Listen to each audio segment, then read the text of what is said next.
Սիրելի հայրենակիցներ և գործընկերներ, աշխարհաքաղաքական բարդագույն զարգացումների համատեքստում, երբ բալիստիկ հրթիռները ամենաուղիղ իմաստով թռնում են մեր գլխավերևով,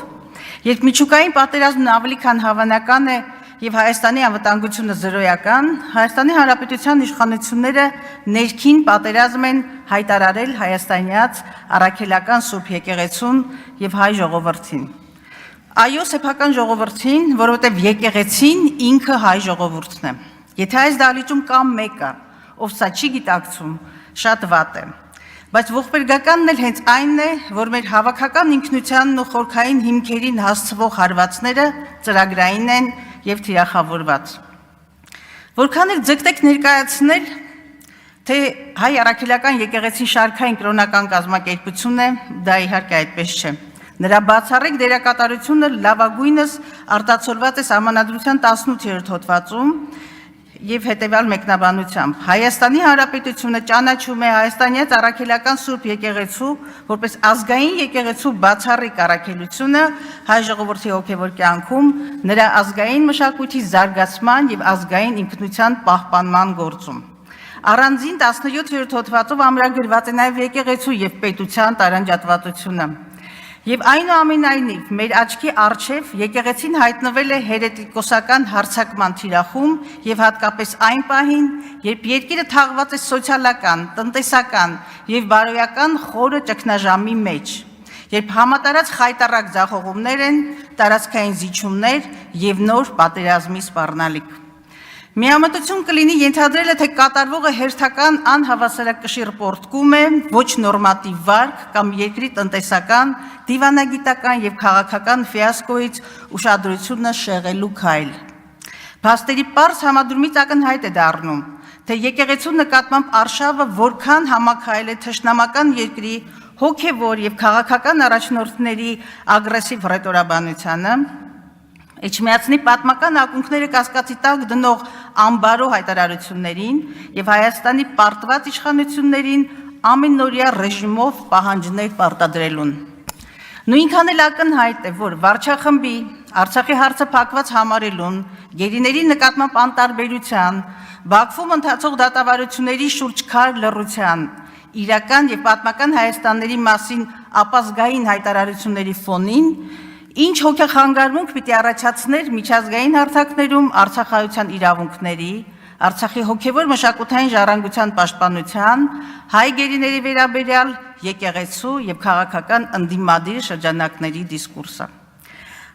Հակադրությունն ավելի քան ակնհայտ է և նույնքան էլ նվաստացնող, բայց սա դեռ բոլորը չէ։ Այսպես կոչված հետհեղափոխական էյֆորիան և սպասումները զրոյացել են։ Փաշինյանի և թիմի խոստումներն ու հայտարարությունները սուտ էին և պոպուլիստական, իսկ քաղաքական մեծամասնության ակտիվում կառավարման 7 տարիների աղետալի հետագիծն է, ցեղասպանության ենթարկված Արցախով և անհաղթահարելի անվտանգային մարտահրավերներով։ Դուք նաև գիտեք, որ համատարած կոլապսի, խորացող հուսահատության, ներազգային պառակտվածության և հեղինակությունների կորստի ֆոնին հայ առաքելական եկեղեցին շարունակում է լինել ամենաբարձր վստահություն ունեցող ազգային ինստիտուտը։ Հենց այս, նաև Բաքվին տված խոստումների և հավատարմության համատեքստում էլ տեղավորվում է հայ առաքելական եկեղեցու թիրախավորումը։ Եթե Բաքվի պահանջով կարելի է սահմանադրություն փոխել, պարոն Փաշինյան, ապա ինչու չի կարելի նույնը անել եկեղեցու հանդեպ։ Ազգային արժանապատվության յուրաքանչյուր դրսևորում ձեր և Ադրբեջանի համար սպառնալիք է։ Դուք նաև հոգեպես եք կապիտուլացված։ Երեք վոլունտարիզմի և անհավասարակշիռ հրահանգների հարթակը Սամվել Կարապետյանի տան բակն էր, իսկ հայոյանքների հրավառությունը Փաշինյանի ֆեյսբուքյան պաշտոնական էջում։ Եվ ոչ քաղաքական թիմում, ձեր քաղաքական թիմում, նաև իրավական մարմիններում ԱԱԾ, դատախազություն և այլն չկար, չգտնվեց որևէ մեկը, որը կսաստեր այս հակասահմանադրական և հակապետական ընթացքը, կգիտակցեր, թե ինչ կարմիր գծեր են հատվում և պառակտումի այս հերթական քայլը ինչ աղետաբեր է մանավանդ հենց այս օրերին։ Պարզապես անմեղսունակ պետք է լինել չհասկանալու, որ հերթական պառակտման և ստեղծված մթնոլորտի միակ շահառուն Ադրբեջանն է։ Այն, որ կատարվողը մեր հասարակության հիմքերի տրանսֆորմացիայի չեք թաքցնում, պարոն Փաշինյան, իրական Հայաստան է ձեր այս կոնցեպտի անունը, նոր ճակերտավոր մեսիա, քողարկված կրթության նորաձևության դրոշի տակ, որը իրականում ձեր պարտությունների և ձեր արժեհամակարգի պրոյեկցիան է։ Եվ ինչ է պարզվում, կրթությունը նորաձև է նախընտրական այս քաստինգը իրականացվում է Հայաստանի Հանրապետության բյուջեի հաշվին։ Այն ներառվել է պետական գաղտնիք պարունակող գնումների ցանկում և վերջինիս վերաբերյալ տեղեկատվությունը ուղղակի հրապարակման ենթակա չէ։ Եվ բնականաբար հերոս հարկատուն իրավունք ունի հարցնելու, թե ինչու պիտի Իմ քայլը հիմնադրամի ծրագիրը ֆինանսավորվի իր միջոցներով։ Եվ միթե սա կոռուպցիա կամ նեպոտիզմ չէ, պարոն Փաշինյան։ Հիմա իրական կրթության մասին, մի ոլորտ, որը ներկայացվում է որպես կառավարության բարեփոխումների առաջամարտիկ։ Ստիպված եմ նորից թվեր կրկնել, որովհետև ԿՊ որոշ պատգամավորներ դեռ շարունակում են դիտավորյալ մոլորեցնել հանրությանը, թե դաշնակցական նախարարի ժամանակ Գետ-1 դպրոց չի կառուցվել։ Կրկին բարձրաձայնեմ, որ 5 տարում 300 դպրոց և 500 մանկապարտեզ պոպուլիստական և ոչ իրատեսական միֆը կառավարության բազմաթիվ խոստումների պես պայթել է։ 2021-24 թվականների շահագործման է հանձնվել ընդամենը 40 դպրոց և արդեն 3-րդ տարին շարունակ ԿԳՄՍ ոլորտի կապիտալ ծախսերի կատարողականը 40%-ի շրջանակում է։ Երևանում նախադպրոցական ուսումնական հաստատությունների կառուցման և հիմնանորոգման աշխատանքները ընդամենը 11%-ով են կատարվել, իսկ կատարման խայտառակ որակի մասին տեսանյութերի պակաս համացանցում ուղղակի չկա։ Այսպես, անկախությունից, հիշեք, անկախությունից մինչև 21 թվականը ֆիքսեք, Հայաստանում շահագործման է հանձնվել 295 դպրոց, որոնցից 108-ը Լևոն Մկրտչյանի նախարարության 7 տարիներին և Ռոբերտ Քոչարյանի նախագահության շրջանում։ Բուհերի քաղաքականացվածության և քաղաքական հետապնդումների մասին շատ եմ բարձրաձայնել։ Այդ թվում կառավարության հովանավորությամբ, այո, կառավարության հովանավորությամբ Բրյուսովի զավթման օպերացիա կազմակերպելու մասին։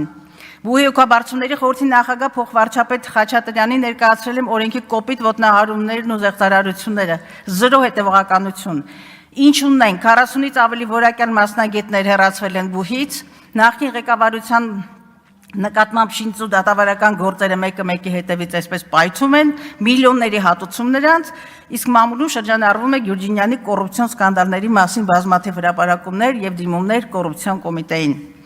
Ակադեմիական քաղաքը ևս մի պոպուլիստական, մինչև վերջը մշակված ծրագիր է,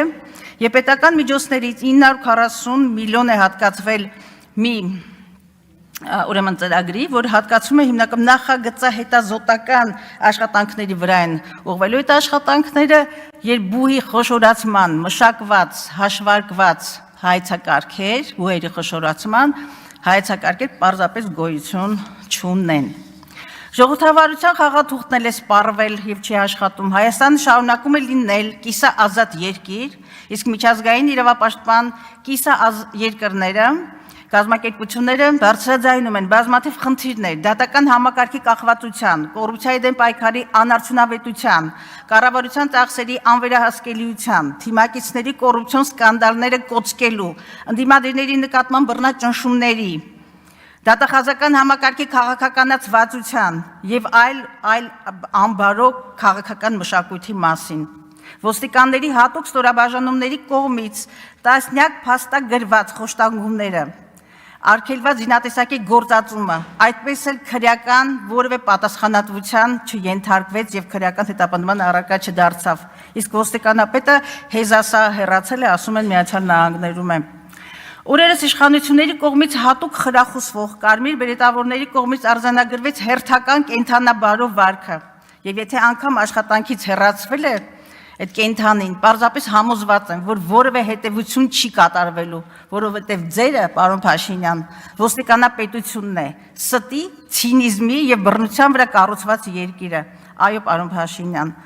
արյան, ատելության և վախի այս շրջապտույտը այնուամենայնիվ չի կարող չավարտվել, ինչպես ամեն մի ռեժիմ, և իհարկե գալու է պատասխան տալու ժամանակը։